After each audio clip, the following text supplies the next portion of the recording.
All right, today we're breaking down HTTP. It's the protocol powering almost everything you do online. So how does a simple click instantly pull up an entire website? It's all a structured conversation. Think of it like this. It's the shared language, the grammar, that lets browsers and servers talk. It's a simple back and forth. Your browser, the client, asks for stuff, and the server provides it. This four-step dance is the heartbeat of the web. It happens literally every time you load a page. This is super precise. It tells the server exactly what to get and what version of HTTP to use. And the server's reply? It always starts with a crucial 3-digit number called a status code.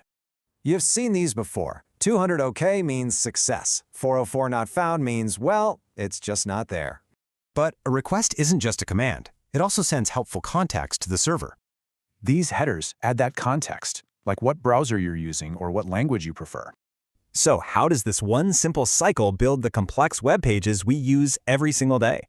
Let's see. Well, that very first request just grabs the page's blueprint, the raw HTML structure. Because that blueprint just points to everything else, all the styles, images, and interactive scripts. So your browser kicks off dozens of these request-response cycles, often all at the same time. And that's the whole trick. One simple cycle, repeated dozens of times, builds your entire web page. So this whole process is fast and efficient. But is it secure? That's the key question.